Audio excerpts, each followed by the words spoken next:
သုံးချဖို့အတွက်အသုံးချဖို့အဆုံးအမရလို့ပြောလာတာအပိုင်း29ရှိတာ1389ခုဒုတိယဝါဆိုလပြီးကျော်3ရက်2015ခု8လပိုင်း3ရက်တနင်္လာနေ့မှာဂုဏ်သိက္ခာဆိုတာတန်ဖိုးကြီးမားပါတယ်ရရှိအောင်ကြိုးစားသင့်တယ်လို့ထိမ့်သိမ်းစောင့်ရှောက်ကြဖို့လည်းလိုအပ်ပါတယ်ဂုဏ်သိက္ခာကိုကိုယ့်အတွက်သာကွက်ကြည့်တတ်တဲ့စိတ်နဲ့အလုပ်လုပ်မယ်ဆိုရင်အဖွဲ့အတွက်နိုင်ငံနဲ့လူမျိုးအတွက်ဂုဏ်သိက္ခာတွေကိုယောပါသွားတာမျိုးတွေဖြစ်တတ်ပါသေးတယ်ဂုဏ်သိက္ခာဆိုတာတကယ်ပါပဲတန်ဖိုးကြီးမားပါတယ်ဂုဏ်သိက္ခာဆိုတာဘာလဲငယ်တုန်းကဂျာဟုဒါနဲ့ပြောရင်အလုပ်ဆိုတာဂုဏ်ဆိုတာအလုပ်ပေါ့လေအလုပ်လုပ်နေတဲ့သူကဂုဏ်သိက္ခာရှိတာပဲဂုဏ်သိက္ခာရှိတဲ့သူဆိုတာအလုပ်လုပ်နေမှာပဲတနည်းပြောပြရင်လည်းပဲဂုဏ်သိက္ခာရှိတယ်ဆိုတာရှိခဲ့တယ်ဆိုတာအလုပ်လုပ်ခဲ့လို့ပဲအလုပ်လုပ်ခဲ့ရင်လည်းဂုဏ်သိက္ခာဆိုတာရှိတာပဲတကယ်ဂုဏ်သိက္ခာဆိုတာတန်ဖိုးကြီးမားပါတယ်အလုပ်ကဒါလည်းတန်ဖိုးလူကိုဆုံးဖြတ်တာပါအလုပ်လုပ်တဲ့အခါမှာအလုပ်တစ်ခုစလုပ်တယ်ဘယ်အလုပ်လုပ်မှလဲဘယ်လိုနည်းနဲ့လုပ်မှလဲဘယ်လိုပုံစံလုပ်မှလဲဘာလုပ်ပဲလုပ်လို့အခြေခံအစကတော့စိတ်ဓာတ်ရေးရနဲ့ဆိုင်တာပေါ့လေစိတ်ဓာတ်ရေးရမြင့်မားလေလေလုပ်တဲ့အလုပ်ကမြင့်မားတဲ့အလုပ်ဖြစ်လာတယ်စိတ်ဓာတ်ရေးရအမြင်ကျယ်လေလေလုပ်တဲ့အလုပ်ကလည်းအမြင်ကျယ်ပြီးလုပ်တာမျိုးဖြစ်လာတယ်ဂုဏ်သိက္ခာဆိုတာကိုတော့အလုပ်လိုပဲအလုံးနဲ့ပဲသက်ဆိုင်တယ်လို့ပဲအတိအကျအဓိပ္ပာယ်ဖွင့်ဆိုခြင်းတာပေါ့လေလောကမှာတခြားဂုဏ်သိက္ခာတွေတော့ရှိတာပေါ့လေဟိုလိုမျိုးဂုဏ်ဒီလိုမျိုးဂုဏ်ဆိုတာတွေကိုလောကဂုဏ်နဲ့တော့အခုဂုဏ်သိက္ခာဆိုတာနဲ့တန်ဖိုးကြီးမားတဲ့ဂုဏ်သိက္ခာဆိုတာနဲ့တော့ကွာတယ်ဒီစိတ်ဓာတ်ကောင်းတဲ့အသိဉာဏ်ပညာရှိအလုတ်လုတ်တဲ့သူအဲ့ဒီအလုတ်လုတ်နိုင်လို့ကိုပဲဂုဏ်သိက္ခာရှိတယ်လို့ခေါ်တာတန်ဖိုးကြီးတာပေါ့လေဂုဏ်သိက္ခာဆိုတာတန်ဖိုးကြီးမားပါတယ်ရရှိအောင်ကြိုးစားသင့်တယ်လို့ထိမ့်သိမ်းစောင့်ရှောက်ကြဖို့လည်းလိုအပ်ပါတယ်တကယ်အလုတ်လုတ်လာတဲ့အခါအတိတရားနဲ့အလုတ်လုတ်လာတဲ့အခါကျတော့ဂုဏ်သိက္ခာတွေကရလာတန်ဖိုးကကြီးမားလာတန်ဖိုးကြီးမားလာတော့လေလူကလည်းဂုဏ်ရှိတဲ့ပုဂ္ဂိုလ်ဖြစ်လာတယ်ဒီပုဂ္ဂိုလ်ဒီလူကိုလည်းတန်ဖိုးကြီးမားတဲ့ပုဂ္ဂိုလ်လို့ခေါ်တယ်အလုတ်ကောင်းလုပ်ရင်လူကောင်းပေါ့မြင့်မြတ်တဲ့အလုတ်လုပ်ရင်မြင့်မြတ်တဲ့လူပေါ့ပုဂ္ဂိုလ်ပေါ့ဒီလိုပဲသုံးရမှာပေါ့အဲ့တော့ဂုဏ်သိက္ခာရရှိအောင်ကြိုးစားသင့်တယ်ဆိုတာအလုတ်ကြိုးစားလုပ်သင့်တယ်ပြောတာပါပဲတခုတော့ရှိတာပေါ့အလုတ်တိုင်းလားဆိုတော့အလုတ်ကဆိုးကျိုးပြီးနိုင်တဲ့အလုတ်မျိုးကြတော့ဂုဏ်သိက္ခာရဲ့လို့ဒီနေရာမှာမခေါ်လို့ဆိုးတဲ့အလုတ်ပေါ့လေဆိုးတဲ့အလုတ်လုပ်ရင်ဆိုးတဲ့လူဖြစ်နေမှာပေါ့ကောင်းတဲ့အလုတ်လုပ်ရင်ကောင်းတဲ့လူပေါ့ဆိုးတာကိုဂုဏ်သိက္ခာလို့မတတ်မှတ်ပါဘူးဆိုရင်ကောင်းတာကိုဂုဏ်သိက္ခာလို့တတ်မှတ်တဲ့ပုဂ္ဂိုလ်တွေဘက်ကိုပြောတာပေါ့ကောင်းတယ်မှန်တယ်မြင့်မြတ်တယ်အဲ့ဒါမှတန်ဖိုးရှိမှာဘူးတန်ဖိုးကြီးမားပါတယ်ဆိုတာဂုဏ်သိက္ခာဆိုတာတန်ဖိုးကြီးမားပါတယ်ရရှိအောင်ကြိုးစားတဲ့လို့ထိမ့်သိမ်းစောင့်ရှောက်ကြဖို့လည်းလိုအပ်ပါတယ်အလုပ်လုပ်တဲ့အခါမှာအောင်မြင်မှုကိုပဲဂုဏ်သိက္ခာလို့ပြောရင်အောင်မြင်အောင်ကြိုးစားရတာရဲ့အောင်မြင်မှုမဆုံးရှုံးအောင်ထိမ့်သိမ်းရတာရဲ့ဒီလိုနှမျိုးရှိတာပေါ့ဒါဆိုမြင်တာတော့သိတာတော့ပြီးအတိတ်ပဲပေါ်လွင်သွားတယ်အောင်မြင်မှုရရှိအောင်ကြိုးစားရတာထိုက်တဲ့လို့ခက်ခဲတယ်လို့အဲ့ဒီအောင်မြင်မှုကြီးကိုလက်လွတ်ဆုံးရှုံးမပြောက်ပြက်အောင်ထိမ့်သိမ်းဆောင်ရှောက်ရတာလေတကယ်ကိုလိုအပ်တဲ့အလုပ်တကယ်လည်းခက်ခဲတဲ့အလုပ်ပါပဲလိုအပ်ပါတယ်ဂုဏ်သိက္ခာအတွက်အလုပ်လုပ်ကြတဲ့အခါမှာဒီမှာရေးထားဆုံးမထားတာကတော့ဂုဏ်သိက္ခာကိုကိုယ့်အတွက်သာကွက်ကြည့်တတ်တဲ့စိတ်နဲ့အလုပ်လုပ်မယ်ဆိုရင်အဲ့ဒါပဲဂုဏ်သိက္ခာဆိုတာဂုဏ်သိက္ခာဆိုတာတန်ဖိုးကြီးမားတယ်သူ့မှာလည်းသူ့ဂုဏ်သိက္ခာရှိတယ်ကိုယ်မှာလည်းကိုယ်ဂုဏ်သိက္ခာရှိတယ်သူလည်းဂုဏ်သိက္ခာကိုတန်ဖိုးကြီးမားမှန်သိလို့တန်ဖိုးထားတယ်ကိုယ်လည်းကိုယ်ဂုဏ်သိက္ခာကိုတန်ဖိုးကြီးမားမှန်သိလို့တန်ဖိုးထားတယ်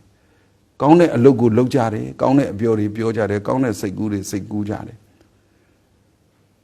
ဒီနေရာမှာကိုလှုပ်တာမှအမှန်ကိုကြံတာမှအကောင်းကိုပြောတာမှအမှန်ကိုကြံတာမှအကောင်းကိုလှုပ်တာမှအဟုတ်ဆိုတာမျိုးစိတ်ဖြစ်နေရင်တော့ ကိုနဲ့အများနဲ့ဆက်ဆံတဲ့အခါကြတော့ဒါကိုဟုတ်လာပြီထင်သူများတွေကိုမဟုတ်ဘူးထင်တတ်သွားတာလေကိုအလောက်ကမှန်တယ်ထင်သူများလောက်တာတွေမားတယ်ထင်တာလေဖက်သူလည်းသူ့နေနဲ့သူလည်းလူကောင်းပဲသူလည်းလူတော်ပဲသူလည်းသူတော်ကောင်းပဲသူလည်းပညာရှိပဲသူ့နေရာသူ့အခြေအနေနဲ့သူလုံနေတာတွေဟာဟုတ်တာပဲမှန်တာပဲကောင်းတာပဲကိုလည်းဒီလိုပဲလေကိုမဂုံတိတ်ခါတန်ဖိုးထားတာမဟုတ်ဘူးသူလည်းဂုံတိတ်ခါတန်ဖိုးထားတာပဲလို့ဒီအတိတရားလေးရှိသွားနားလေတော့ဘယ်တော့ကောင်းနိုင်မှာတော့အဲ့ကြတော့မှငါမှန်နေဆိုပြီးတော့ငါတကောကောတယ်ဆိုတာမျိုးမရှိတော့ဘူးပေါ့ငါတကောကောတယ်ဆိုတာပြောရတဲ့စကားလုံးတောင်ကြမ်းသွားလားမသိဘူးလူတွေမကြိုက်ကြဘူးဒါပေမဲ့ငါတကောကောတယ်ဆိုတော့ဘယ်လိုဟာမျိုးတော့ဆိုငါပြောတာမှအဟုတ်ငါလုပ်တာမှအမှန်ငါကြံတာမှအကောင်းဆိုတာမျိုးတနည်းပြောရင်ကိုယ့်ဘက်ကြည်ပဲကြည်တတ်တာဒီမှာတော့ဂုံတိတ်ခါကိုကိုယ့်အတွက်သာကိုယ့်ကြည်တတ်တဲ့စိတ်နဲ့အလုပ်လုပ်မယ်ဆိုရင်တဲ့အလုပ်တော့လုပ်တယ်ကောင်းတာကိုလုပ်တယ်ဘာလို့ရှိနေကိုယ့်ကြည်တာ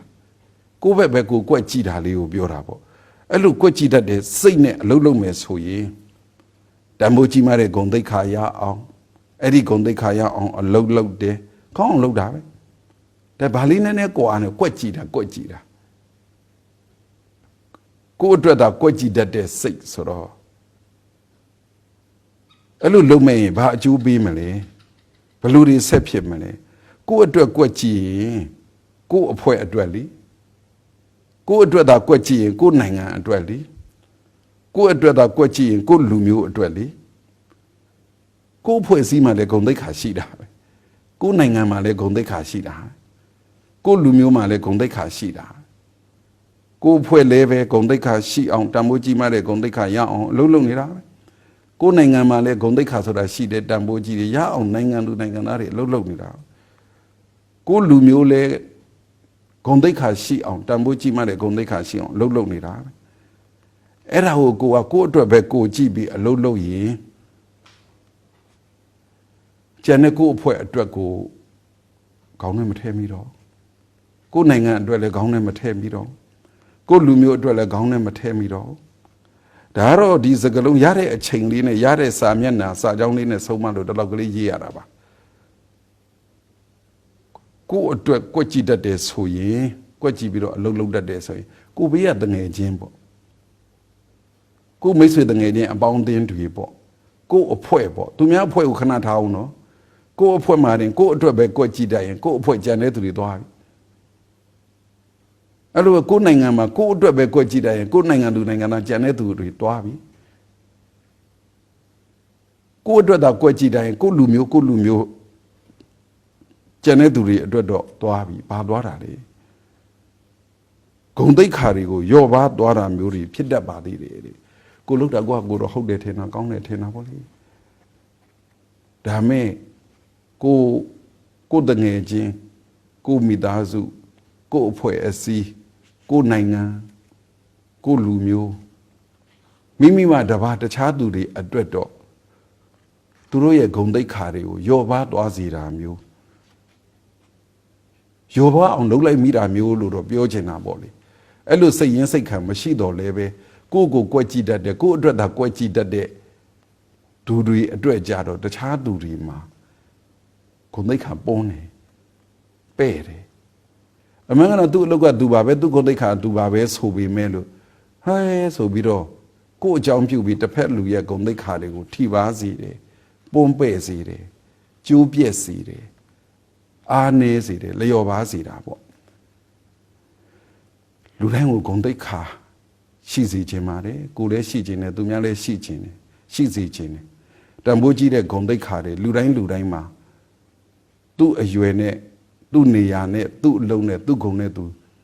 ဂုဏ်သိက္ခာဆိုတာရအောင်ကြိုးစားအထုတ်နေကြအလုပ်လုပ်နေကြတဲ့သူတွေကြီးပဲလို့မြင်စေခြင်းပါတယ်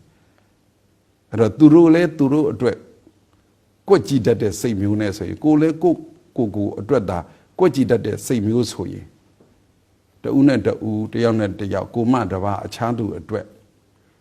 ဂုဏ်သိက္ခာတွေကိုယောပါသွားတာမျိုးသွားစီတာမျိုးဖြစ်တတ်ပါတယ်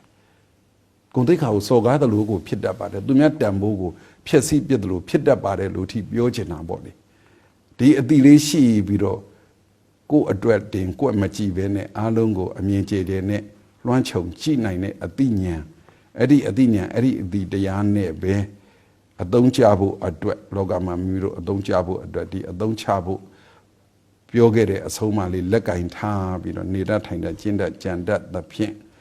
လောကအတွက်အများအတွက်အသုံးချတဲ့သူတော်ကောင်းတွေဖြစ်ကြပါစေကုန်သတည်း